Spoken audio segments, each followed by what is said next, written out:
Hey YouTube, Car Guy V8 here with another video, and today I'm super excited to show off my new to me 1979 Squarebody GMC Sierra step side. And I'm super excited about this truck.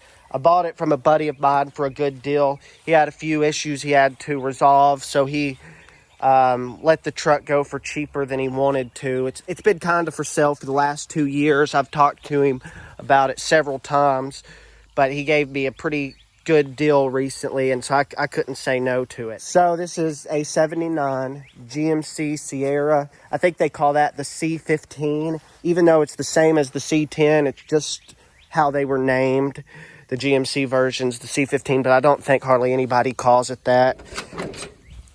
It's got a fairly nice interior for a 79. It's got seats out of a 90s model, and I've still got to put them in, but they're there. It's got a turbo 400 transmission, and he gave me a, oh goodness, what do you call it?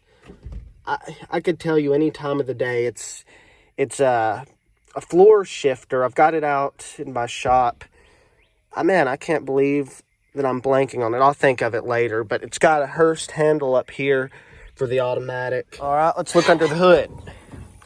Here we have a small block 400. And as I said earlier, it's got a turbo 400 transmission, which is the bigger of the GM 3-speed automatics. There's the turbo 350 and the turbo 400. So this is a 400 truck. And this is actually a 40 over 400, so it's technically a 408 cubic inch engine, which is 6.7 liters. And so it's a fairly big small block. And now I'll tell you what my buddy told me. He bought this engine from a guy, I don't know who, I don't know even where he's from, but he put it in something old school, and he had like aggressive heads and an aggressive cam on it, and he tore up the transmission and a couple other things. So he pulled it to put something a little milder in and sold just the short block to my friend. So no heads, no intake, nothing like that. And this is what I don't like. My buddy, who he's an old school mechanic type. He's not to insult him, but up there in age. So he's been around this stuff for a long time. But here's what I don't like. He put 305 heads, big valve 305 heads, 194 valve, on this 400, which the 400 has a bore of 4.125 and the 305 has a bore of 3.736, I believe. I may have said that wrong. So that's quite a difference in bore size. Now the 305 heads, that's going to bump compression up a lot, like enough to where the reason it's sitting here and not running is it sheared teeth off the flywheel.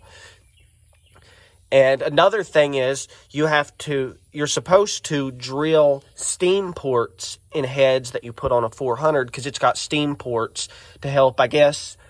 I don't know the technical reason, but I guess it's something to do with coolant steaming. So it escapes up through the heads, through the steam ports. And he did not drill those. So I've read a little bit about that, as I wasn't too familiar with 400s before I bought this truck. So I did a little research. And you technically don't have to, but you're not supposed to let it sit there and idle for a while. And so I'm half thinking about just pulling this engine and putting like a Vortec 350 with an aggressive cam and a stall converter in it, because this is a cool engine, no doubt. But there's been some stuff done to it that I don't like. So I think it would probably be better to pull this one and build it over time as like a true muscle truck engine. Do it right, because as it's sitting in here right now, it's going to need a lot of stuff done, and I do not want to run those 305 heads. I'll tell you that right now. No matter how stout this bottom end is, like the previous owner told my buddy, I don't want to be, that could make it a torque monster, but it'll have no horsepower. It'll just shut down. Probably my guess would be 3,000, 4,000 RPMs max. But I'm not a mechanic, so don't quote me on that. So that's why I'm thinking of just pulling it, putting a nice 350 in it. One that you won't need to drill into the heads. You won't need to get a different set of heads. You won't have to wonder, hey, did somebody tear up the bottom end of this or anything? y'all get what I'm saying. But it's a cool engine. 408, you know, that's a monster. But the way it's set up, I'm definitely not going to keep it like that. So if nothing else, I have to pull those heads and drill those holes, which I don't want to do. I'll be honest.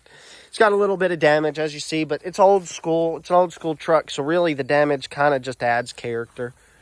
Step side, that's what I love to see. That's another reason I had to buy this. Like I said, I've been in communication with him a couple of years about it, you know, just here and there. Hey, you still got the truck, still for sale? Yeah, same price until recently.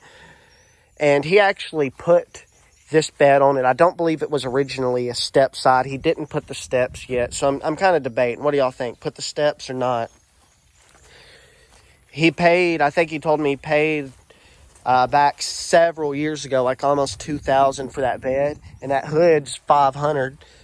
Now, I've got to do a little work on it to get it to close right where it's gapped right. This was an interesting story, an accident of his right there. That's why that happened. So that didn't used to be there. As you see, the body panels up front don't match 100%, but he did give me replacement parts here. So I do have new fender, new square headlight bezels. Goodness, I could probably talk about this truck for another 30 minutes, but I know nobody's going to want to stick around that long. I think what I might try to do is you can start it kind of if you get the flywheel in the right place. It's got chipped teeth, and the 400 takes a special type of flywheel, and he put a 350 flywheel in it with a counterbalance weight, since the 400 flywheel has a special balance to it. I've got a 400 flywheel actually in the truck that he sent with it. That he, you know, he's planning to do all this stuff, and he's slowly put tons of stuff into it. He gave me, oh man, I almost remembered the shifter's name, but it's got an MSD box that's not on it, but that came with it. And I'm seriously angry at myself that I cannot remember what the shifter's called. Ratchet shifter, B&M ratchet shifter. There we go. It came with the B&M ratchet shifter that I may put in it, depending on how stout I get the setup. You know, if it's just a little 325, 350 horsepower cruiser, there won't be any need for that. But if one day I put this 408 back in it, you know, 450, 500 horse, that's whenever you need a B&M ratchet shifter, you know, just to complete that old school feel. But all right. One last look at the inside. Manual windows, you gotta love them. I think does it still have an AC compressor? I saw the AC there. I've seen it before, but I haven't been out to this truck for a few days. Nope. No compressor. All the lines are off. So yeah, it's got the capabilities of AC, but why ruin such a cool muscle truck with air conditioning? All right. That's it for the video for me, guys. Thank you all so much for watching. I hope y'all are as excited about this truck as I am.